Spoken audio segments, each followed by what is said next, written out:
నమస్తే, welcome to TST news channel. నేను సిరి.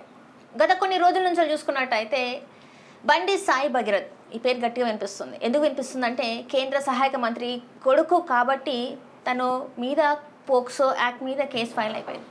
అయితే ఆ తర్వాత జరిగిన పరిణామాల గురించి ఇప్పుడు ప్రజల్లో అయితే చర్చ జరుగుతుంది. ముఖ్యంగా నిన్న కాంగ్రెస్ ఎంపీ మల్లు రవి గారు మాట్లాడిన కొన్ని వ్యాఖ్యలు అయితే ఇప్పుడు చర్చనీయాంశమైనాయి. ఇంకొకటి ఏంటంటే అసలు కాంగ్రెస్లో ఉన్నారా కాంగ్రెస్ నేతలు, లేకపోతే బీజేపీలో ఉన్నారా, కాంగ్రెస్లో ఉండి బీజేపీకి పనిచేస్తున్నారా అనేది కూడా ఒక ఇంత చర్చనీయాంశమైంది. నెటిజన్స్ చూసుకున్నట్టయితే ఇదే ప్రశ్నని సంధిస్తున్నారు కాంగ్రెస్ నేతలకి. మరి నిజంగానే ఏం జరుగుతుంది అనేది ఒక్కసారి అయితే కనుక్కునే ప్రయత్నం అయితే చేద్దాం. సో దీని గురించి స్పందించడానికి ఈరోజు మనతో పాటు ఉన్నారు కాంగ్రెస్ సీనియర్ మహిళా నేత ఇందిరా శోభన్ గారు. వారిని అడిగి అయితే తెలుసుకునే ప్రయత్నం చేద్దాం. నమస్కారం మేడం. Hi ma'am. ఎట్లున్నారు మేడం? Good, super. నిజంగా మంచిగా ఉన్నారు. ఓకే, అంటే మీరు నవ్వుతున్నారు, మంచిగా మాట్లాడుతున్నారు, కానీ లోపల అసలు ఏంటి మా పార్టీలో ఇట్లా ఏందో జరుగుతుందని మీకు అనిపిస్తలేదా? అస్సలు అలా ఫీల్ అవ్వట్లే. సొసైటీలో చాలా విషయాలు జరుగుతూ ఉంటాయి. అన్నింటికి మనం ఫీల్ అయితే ఎట్లా, అలా కాదు కదా. అవసరాన్ని విషయాన్ని బట్టి అంటే పార్టీ ఒక లైన్ తీసుకుందంటే అది ఎందుకు తీసుకున్నది, దీనికి ఏముండింది అని డెఫినెట్గా ఆలోచించేంత మెచ్యూరిటీ మనకు ఉంది కదా. కాబట్టి దాని గురించి ఏం బాధ రావట్లేదు. అంటే ఇక్కడ నిన్న వాళ్ళు రవి గారు ప్రెస్ మీట్ పెట్టి మరి మాట్లాడింది ఏంటంటే బండి సంజయ్ని ఆ పార్టీ నేతలే పదవి నుంచి దిగిపోవాలని చూస్తున్నారు, ఇది మంచి పద్ధతి కాదని చెప్పేసి మాట్లాడింది. అది ఎంత చర్చనీయాంశమైందంటే ఎక్కడ చూసినా ఎవరి అంటే పెద్దవాళ్ళు చిన్నవాళ్ళు కూడా ఇది చర్చించుకుంటున్నారు.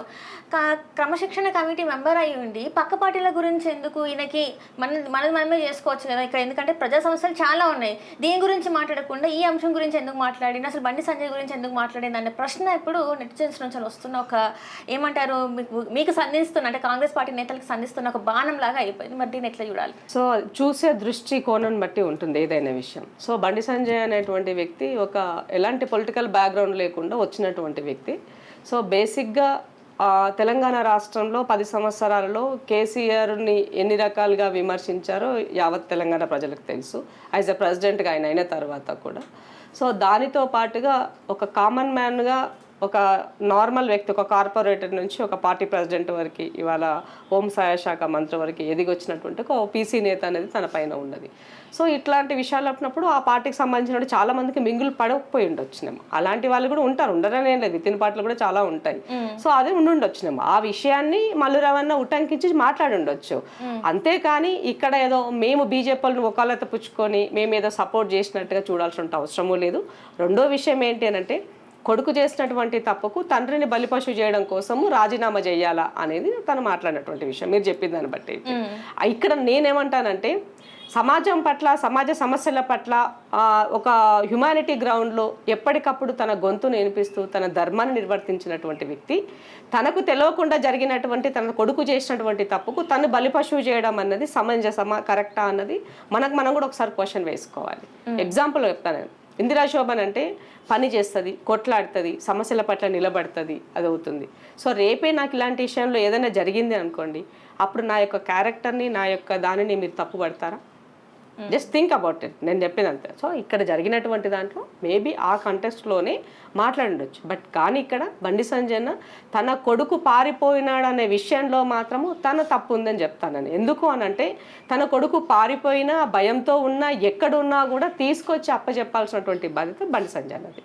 ఆ విషయంలో తన యొక్క ఏమంటారు ఆ విషయాన్ని తను ప్రాపర్గా చేయనందుకు ఇవాళ పొలిటికల్ డ్యామేజ్ అన్నది 10 మంది మాట్లాడుకోవడానికి ఆయనకు అవకాశం ఇచ్చారు, అవకాశం వచ్చింది మాట్లాడుకోవడానికి. అదే డే వన్నే జరుగుంటే ఎప్పుడైతే వాళ్ళు కంప్లైంట్ రేజ్ చేశారో, కంప్లైంట్ రేజ్ చేసినప్పుడు ఇమీడియట్ గా ఫోక్సో తన పైన రిజిస్టర్ అయినప్పుడు ప్రైమ్ మినిస్టర్ వచ్చిన్నారు. ఆ మర్నాడు తీసుకెళ్లి తనని గనక మీరు హాజరుపరుచుంటే ఇవాళ ఇంత డ్యామేజ్ అయ్యేది కాదు. ఈ సమస్య ఈ ప్రజల పట్ల అంటే మీకున్నటువంటి ఇన్ని రోజులు మీరు చేసినటువంటి దాన్ని శంకించాల్సిన పరిస్థితి కూడా వచ్చి ఉండేది కాదు. సో దానికి ఆ విషయానికి వచ్చినప్పుడు దీనిని పదే బీఆర్ఎస్ వాళ్ళు పెద్ద ఎత్తున బండి సంజయ్ని డ్యామేజ్ చేయడం కోసం మాట్లాడుతున్నారు. నేను ఒకటే అడుగుతున్నాను బీఆర్ఎస్ వాళ్ళకి, కవిత లిక్కర్ కేసులో జైలుకి పోయిన రోజు మరి కేసీఆర్ ఆ రోజు ముఖ్యమంత్రిగా ఉన్నారు, రాజీనామా చేశారా? పార్టీ ప్రెసిడెంట్ గా ఉన్నారు, రాజీనామా చేశారా? కేటీఆర్ గారు వర్కింగ్ ప్రెసిడెంట్ గా ఉన్నారు, రాజీనామా చేశారా? మంత్రిగా ఉన్నారు, రాజీనామా చేశారా? పోనీ వాళ్ళ బావ హరీష్ రావు ఉన్నారు, ఆయన మంత్రిగా ఉన్న రాజీనామా చేశారా? వాళ్ళ అన్న సంతోష్ రావు ఎంపీగా ఉన్నాడు, ఆయన ఏమైనా రాజీనామా చేశాడా? కాబట్టి నేనేమంటున్నంటే పొలిటికల్ ఫ్యామిలీలో వచ్చేటువంటి దాంట్లో ప్రతి విషయానికి మనము ఏదో ఒక రోజు అంటే జరిగేటువంటి వాటి పట్ల ఏదో ఒక రోజు అది నీ ఇంటి దాకా కూడా వస్తుంది అన్నది మాత్రం మర్చిపోకండి. మర్చిపోయి మనము నరం లేని నాలుక కదా ఏదైనా మాట్లాడొచ్చు అనే విధంగా మాట్లాడి ఆ డామేజ్కి మీరు కారణమైతే రేపు మళ్ళీ మనం ఈ సొసైటీలో క్వశ్చన్ మార్క్ నిలబడే పరిస్థితి వస్తుంది. ముఖ్యమంత్రి గారు చాలా క్లారిటీగా చెప్పారు, మేము ఎవరిని ప్రొటెక్ట్ చేయట్లేము ఇక్కడ, దీంట్లో మేము నిజంగా ప్రొటెక్ట్ చేయాల్సి వస్తే ఎందుకు ఫోక్సో మేము రిజిస్టర్ చేస్తాము, మాకేం అవసరం తనని ప్రొటెక్ట్ చేయాలి. ఆడపిల్లల పట్ల ఆడపిల్లల ఏమంటారు వాళ్ళ ఆత్మగౌరవం పట్ల వాళ్ళ రక్షణ పట్ల ఈ ప్రభుత్వానికి చిత్తశుద్ధి ఉంది. అది ఎవరైనా సరే ఎంతటి వారైనా సరే తప్పు చేసినప్పుడు శిక్ష అనుభవించాల్సిందే.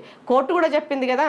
సో బండి సంజయ్ అంటే ఎప్పుడే బండి భగీరథ గురించి మాట్లాడొచ్చినప్పుడు బండి సంజయ్ పేరుని తను నొక్కి చెప్పాల్సినటువంటి అవసరం లేదు. తన సొసైటీలో పొలిటికల్గా ఉన్నటువంటి వ్యక్తి, తన పేరుకి డ్యామేజ్ అయ్యేటువంటి కోర్టు కూడా చెప్పినటువంటి అంశం. సో ఇక్కడ ఏమంటే అల్టిమేట్గా ఎంత చెప్పినా ఏం చెప్పినా కూడా హూ ఇస్ భగీరథ అన్నప్పుడు ఆటోమేటిక్గా బండి సంజయ్ కొడుకే అంటారు. కాబట్టి ఆ విషయంలో చెప్పినా చెప్పకపోయినా సొసైటీలో తనకు జరగాల్సిన డ్యామేజ్ జరిగిపోయింది, దానిని ఎవరము మనం కాదనడానికి లేదు. అయితే మనం ప్రశ్నించే ముందు ప్రశ్నించడానికి మనకెంత నైతికత ఉంది అన్నది గమనించాలి ఇక్కడ. సో ఇదే బీఆర్ఎస్ 10 సంవత్సరాల పాలన కాలంలో మీ హయాంలో జరిగినటువంటి హత్యాచారాలకు అయిండొచ్చు, హత్యలకు అయిండొచ్చు, లిక్కర్ దందా కేసుల విషయం అయిండొచ్చు, అలాగే బెల్ట్ షాపుల విషయం అయిండొచ్చు, ఎన్నడన్నా మాట్లాడినారా వీళ్ళంతా ఈ సోకాల్డ్ పీపుల్ అంతా అని నేను అడుగుతున్నాను. ఆనాడు జరిగినటువంటి పొలిటికల్ ఫ్యామిలీస్ల పైన వచ్చిన ఆరోపణల నేపథ్యంలో మహమ్మద్ అలీ మనుమడు లిటరల్ గా ఒక క్లబ్ లో తనకి మైనర్ బాలిక పైన జరిగిందని ఏం చేశారు ఆ కేసుని, షకీల్ కొడుకుది ఏం చేస్తున్నారు. అలాగే మన వనమ వెంకటేశ్వర కొడుకు వల్ల ఒక కుటుంబం పూర్తిగా బర్బాత్ అయిపోయింది, ఆత్మహత్య చేసుకున్నారు. ఏం చేశారు? రాజయ్య స్టేషన్ గన్పూర్ రాజయ్య ఒక సర్పంచ్ అయిన అమ్మాయి పైన జరిగినటువంటి ఆరోపణల నేపథ్యంలో ఏం చేశారు, ఏం యాక్షన్ తీసుకున్నారు, ఏం తీసుకున్నారు? ఇప్పుడు ఏమైంది, మీ పార్టీలోనే ఉన్నాడు కదా, ఇన్ఛార్జ్ అతనే ఉన్నాడు కదా, ఇవాళ అతని పైన మీరు ఏం యాక్షన్ చేస్తున్నారు? అలాగే దుర్గం చెన్నై పైన ఏం యాక్షన్ చేస్తున్నారు? సో ఇట్లా చెప్పుకుండా పోతే చాలా ఇష్యూస్ ఉన్నాయి. మీ ఇంటి బిడ్డ విషయమైనా బయట వాళ్ళ విషయమైనా మీ పార్టీకి సంబంధించిన వాళ్ళ పట్ల మీరు గిట్లనే బిహేవ్ చేసి గిట్లనే రోడ్లెక్కి గిట్లనే ఫ్లగ్ గార్డులు పెట్టి గిట్లనే ఆగం చేసి పొలిటికల్ సిస్టమ్ లో అందరిపైన మీరు డామేజ్ చేసి ఉంటే ఇవాళ కూడా మాట్లాడుకునే నైతిక హక్కు మీ దగ్గర ఉండేదని మాత్రమే ఒక ఉమెన్ గా నేను ప్రశ్నిస్తున్నా. ఇదే మేడం, ఇప్పుడు ఇదే అంశం మీద నేను కూడా చెప్తా. ఏంటంటే ఆ రోజు ఏదైతే లిక్కర్ స్కామ్ లో కల్వకుంట్ల కవిత దొరికిన రోజున ఆమెకైన రోజున ఎవ్వరు కూడా ఆమె గురించి మా కూతురు లేకపోతే మా చెల్ల అని చెప్పేసి వాళ్ళు ఎవ్వరు ప్రెస్ మీట్లు పెట్టి ఆమె ఏది చేయలేదు అని చెప్పేసి మాట్లాడలే, వాళ్ళు దాచిపెట్టలే. వాళ్ళు వస్తే పోలీసులు పట్టుకున్నారు, పోయినరు, కేసులు నడిచినాయి, తిహార్ జైల్లో ఉంచారు. కానీ ఇక్కడ అది జరగలేదు కదా. ఏ రోజు కూడా కేసీఆర్ ముఖ్యమంత్రి అయ్యుండి కూడా ఆమెను వెనకేసుకొని రాలేదని చెప్పేసి వీళ్ళు మాట్లాడుతున్నారు. మనం చూసిన దాన్ని బట్టి చెప్తాం మీకు ఇక్కడ ఆమె విషయంలో, ఆమె కేసు విషయంలో పూర్తిగా కేటీఆర్తో సహా మొత్తం అంతా ఎంపీలు పార్టీకి సంబంధించిన కీ రోల్ లీడర్ అందరూ కూడా ఢిల్లీలోనే ఉన్నారు. మొత్తం బాబా బామర్లు అందరూ ఢిల్లీలో ఉన్నారు. మొత్తం హోల్ వల్ల లీగల్ టీం అంతా ఢిల్లీలోనే ఉంది. 200 కోట్ల రూపాయలు పెట్టి ఆమె కోసం పనిచేస్తున్నారు. ఇది అందరికి తెలిసినటువంటి విషయమే. ఇవాళ నేను బండి సంజయ్ తరఫు నేను వకాలత్ పుచ్చుకోలే, బండి సంజయ్కి నేనేమి బ్రాండ్ అంబాసిడర్ కానీ ఇక్కడ నేను మాట్లాడడానికి. బట్ కానీ సొసైటీలో జరిగే పరిణామాల నేపథ్యంలోనే పొలిటికల్ పార్టీగా వాళ్ళు తీసుకొని మాట్లాడే లైన్ గురించి మాత్రమే నేను ఇక్కడ ప్రశ్నిస్తున్నా. సో బండి సంజయ్ గారి కొడుకు విషయంలో ఆరోపణలు వచ్చినప్పుడు బండి సంజయ్ నా కొడుకు తప్పు చేయలేదని ఏం మాట్లాడలేదు. నా కొడుకు తప్పు ఉంటే శిక్షించండి, శిక్షకు అర్హుడే అని చెప్పినాడు. నేను తీసుకొచ్చి మీకు అప్పచెప్తున్నాడు. అప్పచెప్పే దాంట్లో డిలే చేయడంలో ఆయన డెఫినెట్గా దానికి సంబంధించినటువంటి పొలిటికల్ డ్యామేజ్ ఆయన పొంది ఉన్నాడు, నేను కాదనట్లే ఆ విషయంలో. బట్ ఇక్కడ పొలిటికల్ పార్టీల్లో ఉన్నటువంటి సిస్టంలో ఉన్నటువంటి ఎవరైనా చిన్నవాడ పెద్దవాడ గల్లీ లీడరా ఢిల్లీ లీడరా ఏదైనప్పటికీ కూడా పిల్లల విషయంలో కేర్ఫుల్గా ఉండాల్సినటువంటి పరిస్థితి ఉన్నది. మనం బాగుంటే సరిపోదు, మన పిల్లలు కూడా బాగుండాలి, సిస్టంలో బాధ్యత ఉండాలి.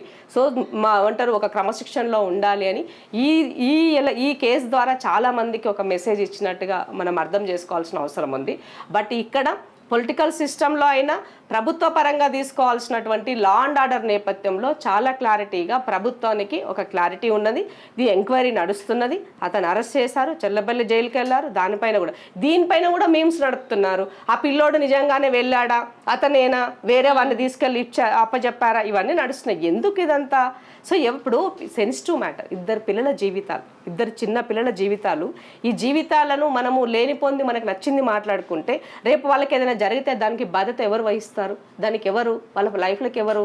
కాబట్టి ఈ టైంలో మనం ఏం చెప్తే ఏది మాట్లాడితే వాళ్ళ మైండ్లో అది రిజిస్టర్డ్ అవుతుంది. దాని ద్వారా తప్పు చేసిన వాడు పశ్చాత్తాపం మరింత ఎక్కువగా దానికి డామేజ్ అయ్యే పరిస్థితి కనబడుతుంది. ఇక్కడ ఆడపిల్ల విషయం కాబట్టి మనం మాట్లాడేటప్పుడు కూడా ఆచితూచి మాట్లాడాల్సిన అవసరం ఉంది. జరిగిన పూర్తి కేసు వివరాల్లోకి మనం కూడా ఇంకొంచెం డెప్త్గా వెళ్ళినప్పటికీ కూడా నాకు అర్థమైనంత వరకు, నేను చూసినంత వరకు, సోషల్ మీడియాలో వచ్చిన ఇతరత్ర అన్నిటి చూసినప్పటికీ వాళ్ళిద్దరు ఫ్రెండ్స్గా ఉన్నారు, వాళ్ళిద్దరు మాట్లాడుకుంటున్నారు, కలిసి తిరుగుతున్నారు. మరి సడన్గా అది ఎందుకు అలా జరిగింది, అమ్మాయి కేసు పెట్టాల్సిన కాడికి ఎందుకు వెళ్ళింది అనేది ఆలోచించుకోవాలి. ఈ అమ్మాయి అక్టోబర్లో వాళ్ళ ఇంట్లో కలిసిన తర్వాత నవంబర్ డిసెంబర్కి వెళ్ళినప్పుడు మరి అందరు ఏ విధంగా వెళ్ళింది? అది వెళ్ళి కూడా మళ్ళీ ఒక ఫామ్ హౌస్కి వెళ్ళారు అని అంటే అర్థం ఏంటి? అమ్మాయికి ఇష్టం లేకుండా ఫామ్ హౌస్ దాకా వెళ్ళిందా? వెళ్తే మరి ఒకవేళ తనని ఎవరైనా బలవంతంగా అక్కడ తీసుకెళ్లారా? ఆ విషయాలు ఏం చెప్పలేదు వాళ్ళ మదర్ అక్కడ. అంటే నా బిడ్డని బలవంతంగా వాళ్ళు తీసుకెళ్లారు, ఫస్ట్ టైం మాత్రం జస్ట్ టచ్ చేసే ప్రయత్నం చేశాడు, డిసెంబర్లో మాత్రం మత్తిచ్చి ఇది చేశారని మీరు మాట్లాడినప్పుడు మరి నీ కొడుకు అతనితోనే నీ బిడ్డకు హాని ఉందన్నప్పుడు నీ బిడ్డను ఎట్లా పంపించినావు వాళ్ళతో అని అడుగుతున్నాను నేను. 17 సంవత్సరాలు ఉన్నాయి అని అంటే 17 సంవత్సరాలు ఉన్నటువంటి అమ్మాయి ఇప్పుడున్నటువంటి జెన్జీస్లలో వెరీ మెచ్యూరిటీ లెవెల్స్, టెక్నికల్గా ఏజ్ ఫిగర్ లేకపోయి ఉండొచ్చు కానీ వెరీ మెచ్యూర్డ్గా ఉండేటువంటి పిల్లలు ఇవాళ ఈ జెన్జీలు ఉన్నారు. ఇవాళ 6-7 సంవత్సరాలకి హెవీ మెచ్యూర్డ్గా ఉంటున్నారు పిల్లలు. గతంలో కూడా ఇట్లాంటి ఇష్యూ వచ్చినప్పుడు ఇదే బీజేపీ వాళ్ళు ఆ అమ్మాయి ఫొటోసే కావచ్చు, వీడియోసే కావచ్చు బహిర్గతం చేసేసారు. మీకు ఆ వీడియోలు ఇప్పటికి కూడా మనకి సోషల్ మీడియాలో కనబడతారు. రఘునందన్ రావు గారు ప్రెస్ ముందు ఆ వీడియోస్ అన్ని పెట్టేసి కూడా మాట్లాడారు. కానీ ఆ రోజు ఎవరు మరి ఒక అమ్మాయి జీవితం వాళ్ళ అందులో ఉన్నది కూడా వాళ్ళు కూడా అప్పటికేంటంటే ఆ పిల్లలు కూడా మైనర్లే, ఆ అమ్మాయితో పాటు ఆ పిల్లలు కూడా మైనర్లే, మరి వాళ్ళకి కూడా జీవితాలే కదా. మరి ఆ రోజేమో అంత గట్టి మాట్లాడి ఈ రోజు అసలు ఎవరు మాట్లాడారు? ఏ రోజైనా కూడా ఇందిరా శోభన్ అనేది పిల్లల అమ్మాయిల విషయంలో డెఫినెట్గా ఒక వాళ్ళ కోణంలోనే మాట్లాడింది. ఆడపిల్ల తప్పు చేసినా కూడా తప్పుగానే చెప్పినాం తప్ప ఆ అమ్మాయి తప్పు చేయకున్నా కూడా తప్పు చేసిందని ఎక్కడ మాట్లాడలే, తప్పు చేసిందని సమర్థించలే. సో ఉన్న వాస్తవాలే మాట్లాడినాం, ఈ రోజు కూడా వాస్తవాలే మాట్లాడుతున్నాం. కాబట్టి ఇప్పుడు జరిగినటువంటి దాంట్లో ఇప్పుడు లెటర్లో రాసిన దాని ప్రకారంగా మీకేమర్థమయ్యింది? అక్టోబర్లో నా బిడ్డ పైన ఇబ్బంది కలిగించే ప్రయత్నం అతను చేశాడు అని చెప్పినాక నవంబర్ డిసెంబర్లో ఎట్లా పంపించారు అని అడుగుతున్నాను నేను. ఎవరి జీవితాలు ఎవరి కొంపలు ముంచనిక చేశారని అడుగుతున్నాను నేను. తెలియదా నీకు? నీ బిడ్డ నష్టపోతే ఎదుటివాడు నష్టపోతున్నాను అర్థం కదా నీకు? నీ బిడ్డ నష్టపోతే ఆ పిల్ల జీవితం ఏందని నీకు అర్థం కాలేదని అడుగుతున్నాను నేను. అంటే ఇవాళ ఇక్కడ తల్లిదండ్రుల సపోర్టుతోనే జరిగిందా అని కూడా ఆలోచించాల్సిన పరిస్థితి. కాబట్టి ఇవన్నీ విషయాలు నేను జడ్జి చేయడానికి అక్కడ నేను సాక్ష్యము చూడలేదు, జస్ట్ వచ్చిన కథనాల నేపథ్యంలోనే నేను మాట్లాడుతున్నా. వీటన్నింటి నేపథ్యంలో ఎంక్వైరీ జరుగుతుంది, వాళ్ళ ఫ్రెండ్స్ని కూడా పిలిచి మాట్లాడుతున్నారు అన్నది మనం పేపర్లో చదువుతున్నాం. కాబట్టి డెఫినెట్గా ఇవన్నీ విషయాలు బయట తేలుతాయి. సో ఇక్కడ ఏ అమ్మాయికి అన్యాయం జరగకూడదు అని కోరుకుంటున్నాము. న్యాయంగా ఉన్నటువంటి వాడికి కూడా అన్యాయం జరగకూడదు అని కూడా కోరుకుంటున్నాను నేను. అంటే చట్టం ముందు 100 తప్పులు చేసిన వాడు తప్పించుకున్నా పర్వాలేదు కానీ ఒక తప్పు చేయని వాడికి శిక్ష పడకూడదని మన చట్టం చెప్తుంది. కాబట్టి ఆ నేపథ్యంలోని ఇక్కడ పిల్లల జీవితాలు సెన్సిటివ్ కాబట్టి సోషల్ మీడియాలో అయినొచ్చు, ఇతరత్ర యూట్యూబ్ ఛానల్స్ వల్ల అయినొచ్చు, పిల్లల ఫోటోలని బ్లర్ చేయకుండా లిటరల్ గా ఓపెన్ గా సొసైటీలో తిప్పడం అనేది కూడా సరి అయినది కాదు. ఇక్కడ నుంచి ఇక్కడ మనం ఆల్రెడీ చూస్తున్నాం ఒక సుప్రీం కోర్టు నుంచి మనకి గట్టి గైడ్ లైన్స్ ఉన్నాయి.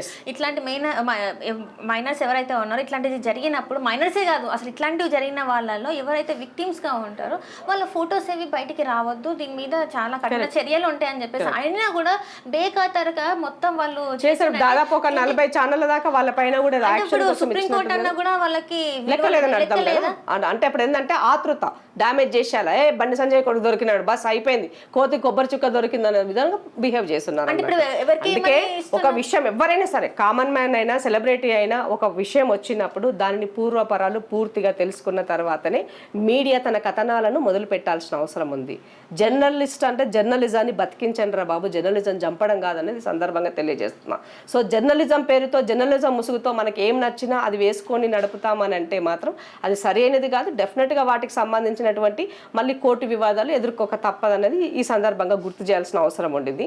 ఇవాళ ఆ మధ్యకాలంలో మన దగ్గర అంటే బీఆర్ఎస్ హయాంలో జరిగినప్పుడు Disha incident, at the same time అదే టైంలో లక్ష్మి అనే అమ్మాయి పైన కూడా అత్యాచారం జరిగింది అప్పుడు.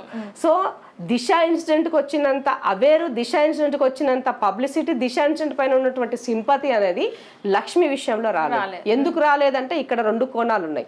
ఒకటి కమ్యూనిటీ కోణం ఉండింది, కలర్ఫుల్ కోణం ఉంది, ఎడ్యుకేషన్ కోణం ఉంది, ఆ అమ్మాయి ప్రొఫెషనల్ కోణం ఉంది, ఇవన్నీ ఉన్నాయి. అంటే సొసైటీ కూడా ఒక కేసు జరిగితే ఒక కామన్ మ్యాన్కి ఒక సెలబ్రిటీకి మధ్య ఉన్నటువంటి వ్యత్యాసంగా ఎట్లా చూస్తున్నారో జరిగే ఇన్సిడెంట్ బట్టి కూడా ఆయా కోణాలను బట్టి ఈ సొసైటీ రిసీవ్ చేసుకుంటుందని చెప్పదలుచుకున్నాను. ఇదంతా చూసుకున్నట్టయితే ఇది ఇప్పుడు జరిగిన ఇష్యూ. అసలు మీ పార్టీలో కాంగ్రెస్ పార్టీలో మామూలుగానే లోపల కుమ్ములాటలు ఎక్కువ అని చెప్పేసి చాలా వరకు మనం వింటూ ఉంటాం. ఇప్పుడు ఉన్న పరిస్థితులను చూస్తే నిజంగానే 2గా విడిపోయారా కాంగ్రెస్ పార్టీ నేతలు అని చెప్పేసి ఒక డౌట్ అయితే వస్తుంది. మా పార్టీ ప్రెసిడెంట్ గారి లైనే మా లైన్, ముఖ్యమంత్రి గారి లైనే మా లైన్. సో వాళ్ళు ఏదైతే మాట్లాడి ఏదైతే లైన్ ఇచ్చారో అదే లైన్. కాంగ్రెస్ పార్టీ ఎప్పుడు తప్పు చేయదు, ఒక వర్గాన్ని ఒక వ్యక్తిని ఎప్పుడు కొమ్ము కాయదు. సొసైటీలో పేద ప్రజల కోసం ఉన్నదే కాంగ్రెస్ పార్టీ. కాంగ్రెస్ ఒక లైన్ తీసుకునేది అంటే 100% అది 10 మందికి మెచ్చే విధంగా ఆ న్యాయం వైపు ఉంటుందని గమనించాల్సినటువంటి అవసరం ఉంది. ఇక్కడ మీరు మాట్లాడినటువంటి కాంటెక్స్ట్లో మళ్ళీ చెప్తున్నదని నా తరపున ఒకటి చెప్తున్నాను. బండి సంజయ్ అనేటువంటి వ్యక్తి పొలిటికల్గా ఒక గోల్డెన్ స్పూన్తో హఠాత్తున ఊడిపడ్డటువంటి వ్యక్తి కాదు.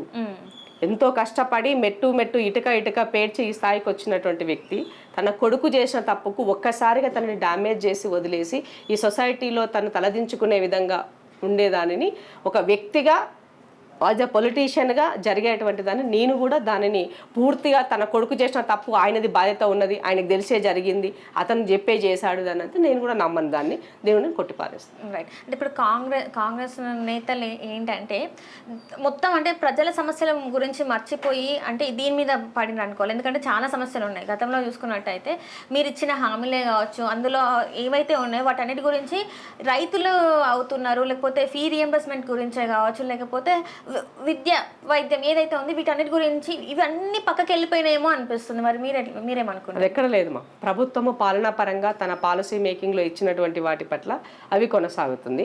కొద్దిమంది వ్యక్తులకు కేవలం బండి సంజయ్ ఇష్యూ తప్ప వేరే ఇష్యూ లేదు వాళ్ళకి. కాబట్టి ప్రతిపక్షంలో ఉండి ప్రతిపక్ష పాత్ర పోషించాలనుకున్నప్పుడు ఏమి చేయాలి, ప్రభుత్వాన్ని ఎట్లా నిలదీయాలని ఆలోచించాల్సింది వదిలేసి బండి సంజయ్ ఎట్లా రేవంత్ రెడ్డికి దోస్తున్నాడని ఆర్ఆర్ అనే బంధాన్ని కలిపి పదే మమ్మల్ని డ్యామేజ్ చేయాలనుకుంటున్నారో అది మీకే బూమరంగ్ అవుతుంది తిరిగి. అది ఆలోచించుకోవాలని తెలియజేస్తుంది. ఎందుకంటే మనము అధికారంలో ఉన్నప్పుడు జరిగిన తప్పుల పట్ల ఒకాల పుచ్చుకోలేనటువంటి మీరు ఇవాళ బండి సంజయ్ ఇష్యూ దొరకగానే ఇది కాంగ్రెస్కి అంటగడుతూ కాంగ్రెస్ ప్రభుత్వం ఏదో ప్రొటెక్ట్ చేస్తున్న విధంగా ఎస్టాబ్లిష్ చేస్తే అది తెలంగాణ సమాజం గమనిస్తుందని ఈ సందర్భంగా నేను గుర్తు చేస్తున్నా. ముఖ్యమంత్రి చాలా క్లారిటీగా చెప్పారు, బండి సంజయ్ గారు మీరు ఎక్కడున్నా ఒక ప్రజాప్రతినిధిగా నేను చెప్తున్నాను, మీరు మీ బిడ్డను తీసుకొచ్చి అప్పచెప్పండి, లేదంటే మీరు మరింత డ్యామేజ్ అయ్యే పరిస్థితి ఉంటుంది. చట్టాన్ని గౌరవించే మనమే వాటికి గౌరవం ఇవ్వకుండా విశ్వాసం వాటిపైన నిలవకుండా మన పిల్లలు పారిపోతున్నారని మనం వకాలతుతో ఉన్నట్లయితే దానివల్ల మరింత డ్యామేజ్ అవుతుంది.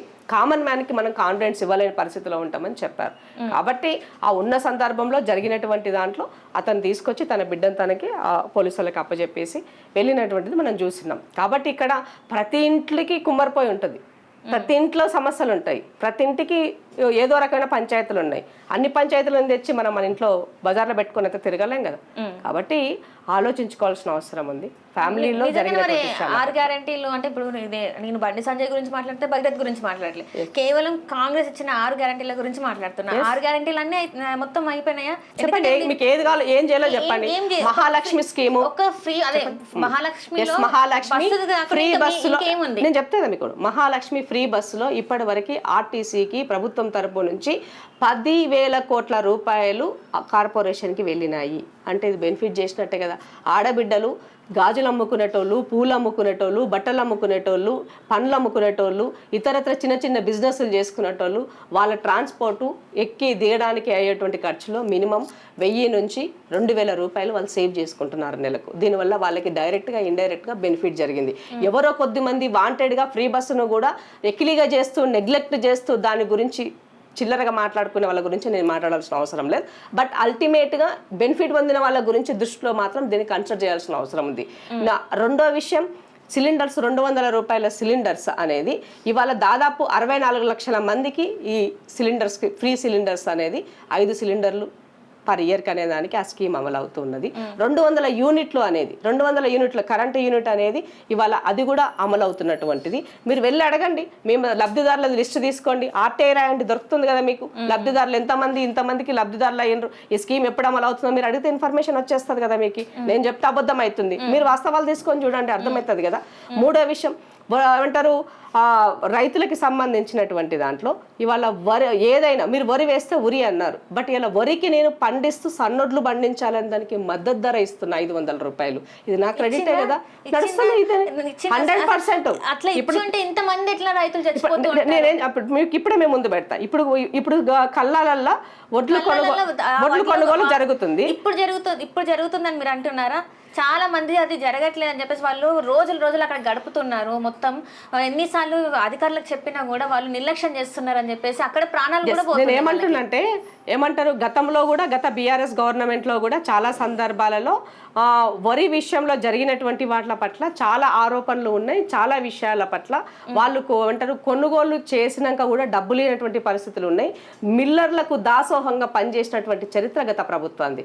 బట్ ఇవాళ మేము వడ్లు కొనుగోలు చేసిన వితిన్ 48 అవర్స్లో వాళ్ళకి తిరిగి 24 అవర్స్లో వాళ్ళకి డబ్బులు మేము ఇస్తున్నాం. ఇప్పటి వరకు నిన్నగాక మొన్న ఉత్తమ్ కుమార్ రెడ్డి గారు ప్రెస్ మీట్ పెట్టి సివిల్ సప్లై నుంచి ఆయన ఒక అనౌన్స్మెంట్ కూడా చేశారు.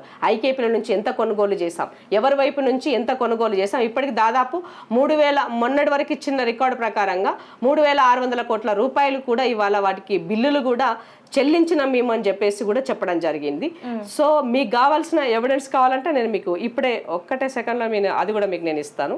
ఎందుకంటే నిన్నగాక మొన్ననే మా వాళ్ళు రిపోర్ట్ కూడా పంపించున్నారు, ఎంత ఇప్పటివరకు మనం ఎంత ప్రొక్యూర్ చేస్తున్నాం అన్న దానికి.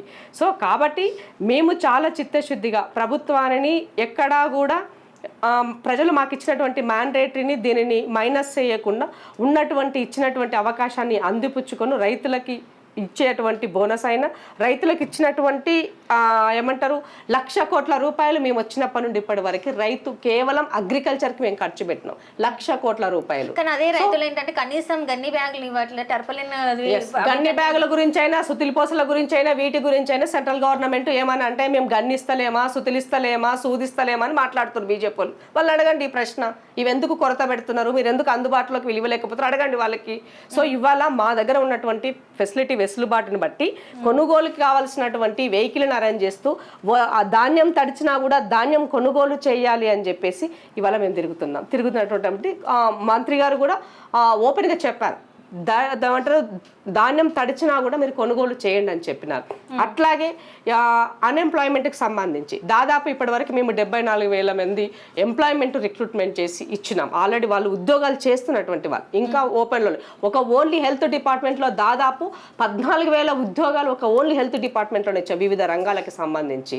సో అంటే రిక్రూట్మెంట్ ఈ గవర్నమెంట్లో పండగ అనేది యువతకి జాతర ఏమంటారు కొలువుల జాతరలాగా కొనసాగుతూ వస్తుంది. సో ఇంకా జరగంది ఎక్కడ చేయంది ఎక్కడ ఆడబిడ్డలకి మహిళా సాధికారత ఈ ప్రభుత్వం ముఖ్యంగా ఏ అభివృద్ధి చేసినా ఏ కార్యక్రమం తీసుకున్నా ఉమెన్ యూనిట్గా ఉమెన్ కేంద్రకంగా డెవలప్మెంట్ చేస్తుంది.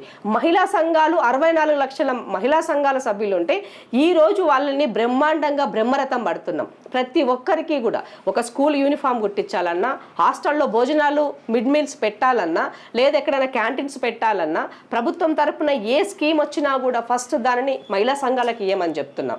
రెండో విషయం, మహిళా సంఘాలతో పాటు ఇక్కడ వాళ్ళని పెట్రోల్ బంకులకు ఓనర్లు చేస్తున్నారు, బస్సులకు ఓనర్లు చేస్తున్నారు.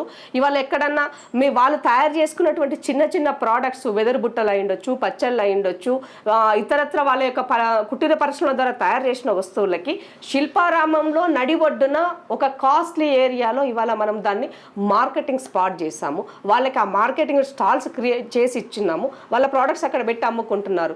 దేశ విదేశాల నుంచి ఎవరైనా వచ్చి హైదరాబాద్ విజిట్ చేసి చూడడానికి వచ్చినప్పుడు వాళ్ళ శిల్పారామంకి వెళ్తున్నారు. వాళ్ళ శిల్పారామంలో మన తెలంగాణ ప్రోడక్ట్స్ని వాళ్ళు చూసి ఎంజాయ్ చేస్తున్నారు, తీసుకుంటున్నారు, కొనుగోలు చేస్తున్నారు. అంటే ప్రోడక్ట్ తయారు చేయించడమే కాదు, ఇక్కడ మార్కెట్ కూడా క్రియేట్ చేసి ఇస్తున్నాం. సో ఇవాళ ట్రాన్స్జెండర్స్ అనేటువంటి వాళ్ళకి ఉద్యోగ అవకాశాలు కల్పించాం. ట్రాన్స్జెండర్ అంటే మనం కనీసం వాళ్ళని మనిషిలాగా కూడా చూడడం. అలాంటిది ప్రభుత్వంలో వాళ్ళ పాలనలో వాళ్ళ భాగస్వాములను చేసినాం. ఇవాళ ట్రాన్స్పోర్టు దాన్ని ఏమంటారు, మన కూడలిలో సంబంధించినటువంటి ట్రాఫిక్ కూడలిస్లో వాళ్ళకి ఉద్యోగ అవకాశాలు కల్పించినాం. ఇవాళ పొలిటికల్ సిస్టంలో మన ఒక కార్పొరేటర్గా కౌన్సిల్గా వాళ్ళకి అవకాశాలు కల్పించినాం. ఇంకా నేను చేయండి ఏంటో చెప్పండి. ఉద్యమకారులకి ఇవాళ ఒక 9 మంది ఉద్యమకారులకి వాళ్ళని హక్కుగా చేర్చుకొని వాళ్ళకి కావలసినటువంటి కోటి రూపాయలు ఇచ్చినాము, ల్యాండ్ ఇచ్చినాము, వాళ్ళని గౌరవప్రదంగా గౌరవించుకున్నాము. ఇవాళ జై జై హే తెలంగాణ అనేది అందశ్రీ రాసిన పాటకి చిరస్థాయిగా నిలబడే విధంగా దానికి ఒక రికార్డింగ్ చేసి పెట్టినాము. ఇవాళ ఆయన పేరు ఫస్ట్ ఎక్కడికి వెళ్ళినా ఆ ప్రోగ్రామ్, ఆ పాట లేకుండా మా కార్యక్రమాలు లేవు. తెలంగాణ తల్లిని ఇవాళ ఏమంటే సెక్రటేరియట్లో తెలంగాణ తల్లి విగ్రహాన్ని పెట్టుకున్నాము. ఇంకెక్కడ ఎవరిని గౌరవించలేదో చెప్పండి. ఇక్కడ చిన్న విషయం ఇప్పుడు తెలంగాణ తల్లి అని మాట్లాడింది. నిజంగా తెలంగాణ తల్లి లెక్కనే ఉన్నదా? ఎవరిలాగా ఉన్న కవితమ్మ లేకున్నదా ఏంటి? ప్రభుత్వము కవితమ్మని పెట్టుకున్నది, మేము కవితమ్మని పెట్టలేదు. తెలంగాణ తల్లి అంటే చెప్పలేక తెలంగాణలో పెద్ద పండుగ అంటే ఏంటిది? తెలంగాణ బతుకమ్మ, బోనాలు అన్నది మనం పెద్ద పండుగ చేస్తాము. తెలంగాణ తల్లి అంటే తెలంగాణలో ఉండే మన అవ్వను, మన తాతమ్మను మీరు చూడండి. కాళ్ళకు కడాలు ఉంటాయి, గజ్జలు ఉంటాయి, చేతుల కత్తి ఉంటది, కొడవలు ఉంటది, కంకులు ఉంటాయి, అంతేనా? కంకులు ఉంటాయి. ఆమె ఏమంటారు, ముతక చీర కడుతుంది, గోషి పెడుతుంది, కాళ్ళకు కడెం ఉంటుంది, ఒక మెడకు కడెం ఉంటుంది, అంటారు నల్ల పూసల్లాగా ఉన్నటువంటి కొన్ని దిద్దుల్లాగా ఉంటాయి. అంటారు మన చెవులకు వస్తే ఇంత ఏమంటారు వాటిని కుందనాలు అంటారా, అవి గంటలు ఉంటాయి, పెద్ద కమ్మలు ఉంటాయి, ఈ పైన పోగులు ఉంటాయి. అది తెలంగాణ తల్లి. మన ఊర్లో మన అవ్వ ఎలా ఉంటుందో గదే తెలంగాణ తల్లి కదా. మరి మనమేమో మన సంస్కృతిని చూపెట్టద్దా అంటే ఓన్లీ ఇవి జొన్నలు ఏవైతే ఉన్నాయో జొన్నలు అనేవి మన దగ్గరనే అంటారు. అంటే ఆంధ్ర వాళ్ళు ఏమంటారు అంటే ప్రభుత్వానికి ఎప్పుడూ కూడా ఒక్కరిని ఎప్పుడు ఏది హైలైట్ చేయరు. జనరల్ గా సబ్బండ వర్గాలు, సబ్బండ జాతులు, సబ్బండ కల్చర్ తో మిళితమైంది మన ప్రభుత్వాలు, మన పాలన, మన ప్రజలు, మన దేశం కదా.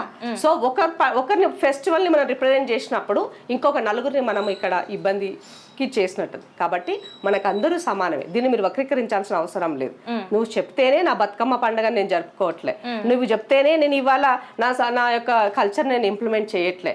సో ఒక తెలంగాణ తల్లి ఎలా ఉంటుంది మాత్రమే నేను రిప్రజెంట్ చేశాను అక్కడ. నా ఫెస్టివల్స్ నా కల్చర్ని రిప్రజెంట్ చేయాలని నేను చెప్పలేదు అక్కడ నేను. సో నా తల్లి ఎలా ఉంటుంది, తన రూపం ఎలా ఉంటుంది, తన వేషధారణ ఎలా ఉంటుంది, తన తన సంస్కారం ఎలా ఉంటుంది అనేది మాత్రమే అక్కడ చెప్పినాను నేను కదా. సో నేను చెప్పినాన్ని బట్టి నమ్మనగర్నంగా మీకు అర్థమైందని నేను అనుకుంటున్నాను. కాబట్టి ఇవాళ ఒకరి గురించి మాట్లాడి ఇంకొకరిని మనం అవహేళన చేసేటువంటి కల్చర్ మాది కాదు. అంటే మొత్తంగా మీరు చెప్పిన ఇందాక రైతులది ఏదైతే ఉందో పంట మేము కొనుగోలు చేస్తున్నాం, అక్కడ ఎట్లాంటి ఇబ్బందులు లేకుండా మేము అన్నీ చేస్తున్నాం అంటున్నారు. మరి మిగతా హామీలు ఇప్పుడు 2500 కావచ్చు, విద్యార్థులకి ఎలక్ట్రిక్ స్కూటర్లే కావచ్చు, తులం బంగారమే కావచ్చు, ఇట్లా ఉన్నాయి. అండ్ అట్లనే చూసుకున్నట్టు ఇవాళ తులం బంగారం గురించి మీరు మాట్లాడితే తులం బంగారం స్కీమ్ పెట్టిన ఆయన జీవన్ అన్న మీ బీఆర్ఎస్ పార్టీలో చేరిండు. ఆయన అడగండి ఒకసారి ఇంటర్వ్యూ, మీరు ఆయన ఇంటర్వ్యూలో గుర్తు చేయండి. ఆయనకి తులం బంగారం ఆయన ద్వారానే మేనిఫెస్టోలోకి వచ్చింది. ఇప్పుడు ఆయన నేను చెప్తా వినండి. సో ఇవాళ తులం బంగారం కొనే పరిస్థితి ఈ దేశంలో ఉన్నదా? Logical question. ఇప్పుడు నేను ఏదో వేగంగా చెప్పాల్సిన అవసరం లేదు. కొనే పరిస్థితి 161,000 తులం బంగారం ఉంది ఇవాళ. కొనే పరిస్థితి ఉన్నదా? రెండవది, భారతీయ జనతా పార్టీ చేసిన తుగ్లక్ పనుల వల్ల ఈ దేశంలో పెళ్లి చేస్తే కనీసము తులం బంగారం కాదు ఈసం బంగారం కొనే పరిస్థితి లేదు, తులం మెట్టలు కొనే పరిస్థితి మనం వెళ్ళలేము. కాబట్టి ఇవాళ ఎవరిని నిందిద్దాం దీంట్లో? అయితే పరిస్థితులను బట్టి, ఉన్న వాటిని బట్టి ఇల్లైనా ప్రభుత్వమైనా కొనసాగుతుంది అన్నది గమనించాలి. రెండో విషయం ఏంటి అని అంటే 2,500 రూపాయలు అనేది డెఫినెట్గా ఇస్తాం. దానికి ఇంకా సమయం ఉంది. ప్రజలు నాకు ఇచ్చిన మ్యాండేట్ ఇంకా 2.5 years ఉంది. ఇచ్చే ఎలక్షన్లకు పోతాం, ఇవ్వకపోతే ప్రజలకు సమాధానం చెప్తాం. మాట నేను ఈ రోజే ఇస్తా, ఇవ్వాలనే ఇస్తా, ఇప్పుడే ఇస్తా అని చెప్పినానా? చెప్పలే కదా. నా మేనిఫెస్టోలో 2,500 ఆడబిడ్డలకు ఇస్తానని చెప్పిన. డెఫినెట్గా ఇస్తా. నిజంగానే ఆర్థిక వెసులుబాటు, ఆర్థిక లోటు లేకుండా ఉండుంటే, కేసీఆర్ 8,17,000 కోట్ల రూపాయలు అప్పు చేయకపోయింటే 100% డే 1 మీరు ఏదైతే ఏమంటారు మహాలక్ష్మి స్కీమ్ అమలు చేసామో ఆ రోజే ఈ స్కీమ్ అమలు చేసి ఉండేవాళ్ళం. ఇవాళ చేయకపోయినంటే ఆర్థికంగా ఇంత ఇబ్బందులు ఉన్నప్పటికీ కూడా అభివృద్ధి ఒకవైపు, సంక్షేమ వైపు రెండు కళ్ళలాగా ముందుకెళ్తూ వాటిని వనరులకు కావాల్సినటువంటి వాటిని అరేంజ్ చేసుకుంటూ ఇవాళ ముఖ్యమంత్రి గారు ముందుకెళ్తే కాళ్ళల్లో కట్టలు పెడుతున్నారు. మీరు తిన్నదరగకుండా పదే పదే ఆయనని విమర్శించే ప్రయత్నం మీరు చేస్తున్నారు. మీ దొబ్బి తిన్న పైసలన్నీ తీసుకొచ్చి తెలంగాణ ఖజానాలకు అప్పచెప్పండి. మీ ఫామ్ హౌస్లు, మీ ల్యాండ్ బ్యాంకు, మీ యొక్క వివిధ విదేశాలలో పెట్టినటువంటి పెట్టుబడులన్నీ తీసుకొచ్చి తెలంగాణ ఖజానాకు అప్పచెప్పండి. రేవంత్ రెడ్డి గారు, మా రేవంత్ అన్న 2500 కాకపోతే 5000 రూపాయలు ఇస్తాడు ఆడబిడ్డలకు. ఆడబిడ్డలకు పెడితే ఆశీర్వాదమే, ఎప్పుడు అరిష్టం కాదు. ఆడబిడ్డలకు ఇచ్చే ప్రతి రూపాయ అన్నకి ఆశీర్వాదమే. కాబట్టి దాంట్లో మాకు ఎలాంటి శిశవిషయాలు లేవు, ఇవ్వద్దన్న ఆలోచన మాకు లేదు. 100% ఇచ్చి తీరుతాం.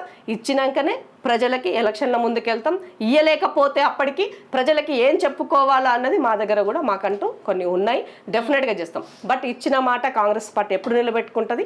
ఇచ్చిన మాటను కాదని మోసం చేసే తత్వం కాంగ్రెస్ది కాదు. ఇప్పుడు చూసుకున్నట్టయితే కాంగ్రెస్ నేతల గురించి, కాంగ్రెస్ నేతలు చేసే పనుల గురించి ప్రశ్నిస్తే వాళ్ళని అరెస్ట్ చేస్తున్నారు, కావాలని కుట్రపూరిత అరెస్టులు జరుగుతున్నాయని చెప్పేసి మాట్లాడుతున్నారు. దీనికి మీరేమంటారు? అరెస్టుల గురించి మాట్లాడుకుంటే గత ప్రభుత్వాలు కనుక మీరు గమనించినట్లయితే జర్నలిస్టులను ప్రశ్నించే గొంతుకలను అరెస్ట్ చేస్తున్నారు. ఎవరైనా మాలాంటి వాళ్ళము ప్రొటెస్ట్ చేసి రోడ్డెక్కి వచ్చి మాట్లాడితే అరెస్ట్ చేశారు. మా పైన ఇంకా కేసులు ఉన్నాయి, తిరుగుతున్నాం ఇంకా మేము కోర్టుల చుట్టూ. సో ఇవాళ వాటి గురించి మాట్లాడే నైతిక హక్కు వాళ్ళకి లేదు. నువ్వు నిజంగా వాస్తవాలు మాట్లాడు, బాధ్యతను వహించు. ప్రతిపక్షంగా నువ్వేం చేయాలో చెప్పు, వింటాం.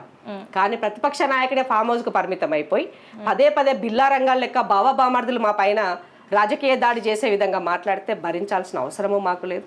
డెఫినెట్గా మీకు చెప్పే విధంగా సమాధానం చెప్తారు. అంటే ఇప్పుడు ఇక్కడ చూసుకున్నట్టయితే నిన్న చూస్తున్నట్టయితే బీఆర్ఎస్ నేతలు ప్రెస్ మీట్ పెట్టి పొంగులేటి శ్రీనివాస్ గారి కొడుకు ఎవరైతే ఉన్నారో ఆయన అసెంట్ భూములని కబ్జా చేశారని చెప్పేసి మళ్ళీ అదొకటి కూడా తెర మీద తీసుకొచ్చారు. మరి ఇప్పుడు ఏమైపోతుందంటే గతంలో చూస్తే సీతక్క, ఇప్పుడు చూస్తే మరి పొంగులేటి, ఇట్లా వీళ్ళ పేర్లన్నీ బయటకు వస్తున్నాయి. నిప్పులేందే పొగ రాదు అని చెప్పేసి అంటారు. మరి ఇందులో ఎట్లాంటి ఏం జరగలే అంటారా? ఇప్పుడు సీతక్క విషయం మీరు గుర్తు చేశారు కాబట్టి తెలియాల్సినటువంటి అవసరం ఉన్నది. మీరు స్పెసిఫిక్గా దీన్ని ప్లే కూడా చేయాలని నేను రిక్వెస్ట్ చేస్తున్నాను. సీతక్కకు వచ్చినటువంటి మొబైల్ దాంట్లో ఆమె వేసినటువంటి టెండరు అయ్యింది 44,000 కోట్ల రూపాయలకి.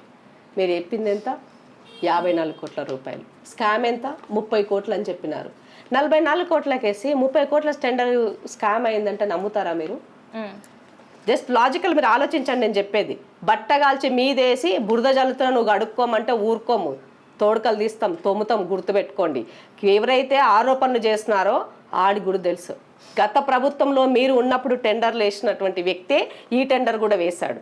మరి ఈ టెండర్ వేసినప్పుడు ఆ టెండర్లో ఉన్నటువంటి దానికి 11,800 కొనుగోలు చేయమని కేంద్రం ఇస్తే మేము కొనుగోలు చేసింది ఇక్కడ 11,650 రూపాయలకు కొనుగోలు చేస్తున్నాం. మరి టెండర్కి హయ్యెస్ట్ కాస్ట్ అంటే మీరు చెప్పిన 8,000కో 9,000కో 10,000కో ఫోన్ వస్తే సెంట్రల్ గవర్నమెంట్ ఎందుకు 18,000కి 11,800 కొనమని ఇచ్చింది? ఎందుకు వాళ్ళు ఇచ్చారు? వాళ్ళకి తెలియకనా? సోయిలేకనా? మరి నువ్వు ఎట్లా కొన్నావు? నువ్వు 10,000కు ఫోన్ కొనమని నీకు ఇచ్చిన నీ హయాంలో 22లో సత్యవతి రాథోడ్ 10,000 రూపాయలకు ఫోన్ కొనమని ఇస్తే 9,940 రూపాయలకు నువ్వు ఎట్లా కొనుగోలు చేసినావు? చెప్పాలా సమాధానం? ఊరికే వేగ్గా బట్టగాల్చి మీదేసి సీతక్క దిక్కుమొక్కు లేనిది ఆదివాసి బిడ్డే ఇంకా ఎవడు లేడు ఆమెను ఏమన్నా నడిచిపోతుంది అంటే బిడ్డ చీరు చింతగడతాం ఏమనుకుంటున్నారు? తప్పు చేస్తే చెప్పండి, సర్దిద్దుకుంటాం. నిజంగానే సీతక్క అవినీతి పర్రాలా? అవినీతి చేసిందన్నా చూసింది ఎక్కడన్నా? ప్రజల కోసం నిలబడి పనిచేస్తున్నటువంటి వ్యక్తి పైన ఆరోపణలు చేసే ముందు ఆలోచించుకోండి. ఇలా పొంగులేటి కొడుకు గురించి మాట్లాడుతున్నారు. నీ దగ్గర ఆధారాలు ఉంటే పెట్టు, బయట సమాజం ముందు పెట్టు. ఆయన మీద ఎంక్వైరీకి కోరమని అడుగు. ఎంక్వైరీ సంస్థలు ఉన్నాయి కదా, అడగండి. దాన్ని ఎవరు మేము తప్పు పడతలేం కదా, మేము తప్పు చేయలేదని ఆయన నిక్కచ్చిగా ఆయన ప్రెస్ మీట్ పెట్టి చెప్పినాడు ఆల్రెడీ. ఇంకా నా కొడుకు అతని కొడుకు పైన రుద్దుతున్నాము చేస్తానంటే గత ప్రభుత్వంలో మీరు చేసినట్టుగానే అందరు ఇవాళ చేస్తున్నారు. ఇవాళ ఏమున్నాయి చేయనీకి? ఉన్నవన్నీ మీ హయాం అయిపోయినాయి. కనీసం ఏదైనా చేద్దామంటే కూడా ఏం లేవు. ఇప్పుడు ఇక్కడ ఏమి లేవు కూడా చెప్తున్నా నేను మీకు. నేను చేయడానికి కూడా ఏమీ లేవు, ఉన్నవన్నీ స్వాహా చేసేస్తారు, ఏమీ లేవు. అంతా ఏమంటారు బోకి దాన్ని అంటారు చూడు, మనం ఏమంటే బోకిస గీకి పెట్టినామంటారు చూసినా ఆ రకమైనటువంటి దాంట్లో వదిలేసిపోయినారు. అండ్ ఇప్పుడు చూసుకున్నట్టయితే 2.5 సంవత్సరాల కాలం గడిచిపోయింది. ఇంకా మీకున్న 2.5 సంవత్సరాలు ఉంది. అందులో మీకు 6 నెలలు 7 నెలల పైన మళ్ళీ ఎలక్షన్స్ అని చెప్పేసి మనకి ఈ కోడ్ నడుస్తుంది, ఎలక్షన్ కోడ్ నడుస్తూ ఉంటుంది. ఇంత తక్కువ టైంలో మీరు ప్రజలకి ఏం చేయాలనుకుంటున్నారు? ఇప్పుడు ఒకవేళ ఇప్పుడు చాలా వరకు పెండింగ్లో ఉన్నాయి చేయాల్సినవి, మీరు ఇచ్చిన హామీలు ఇంత తక్కువ టైంలో చేసి మీరు మళ్ళీ నెక్స్ట్ ఎలక్షన్స్లో మీరు గెలుస్తారనే నమ్మకం మీకు ఉన్నదంటారా? 100% మాకున్నది, 100% నమ్మకం ఉన్నది. ప్రజలు మాతోనే ఉన్నారని నమ్మకం ఉన్నది. ప్రజలు ఇచ్చినటువంటి వాటిని కాకుండా ఇవ్వనటువంటి వాటిని కూడా దేశంలో అధికారంలో ఉన్న భారతీయ జనతా పార్టీ కూడా ఈ దేశంలో కానీ రాష్ట్రంలో కానీ సన్న బియ్యం ఇవ్వాలని ఆలోచన చేయలేదు. కేసీఆర్ 10 సంవత్సరాలు ఆలోచన చేస్తే కూడా నాణ్యమైన బియ్యం ఇవ్వాలని ఆలోచించాలి.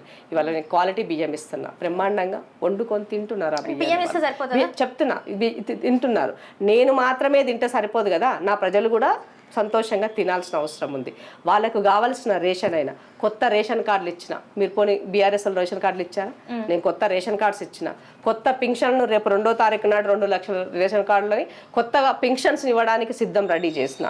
కాబట్టి నా యొక్క చిత్తశుద్ధిని శంకించే హక్కు వాళ్ళకి లేదంటున్నా. మీరు చేసిన తప్పులు ఇంత అంతా కాదు, ఎన్ని చేయాలో అన్ని చేసినారు. ఎంత సర్వనాశనం చేయాలో సర్వనాశనం చేశారు.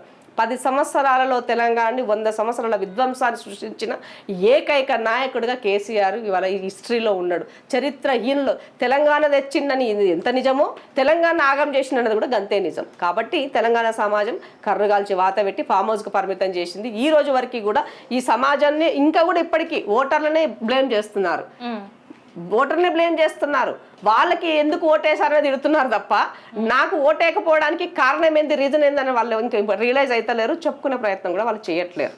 కాబట్టి కేసీఆర్ ఇప్పటి వరకు ఒక బీసీలకి రేవంత్ రెడ్డి వచ్చిన తర్వాత ఇవాళ ముఖ్యమంత్రిగా తను ఎస్సీ వర్గీకరణ చేసినాడు.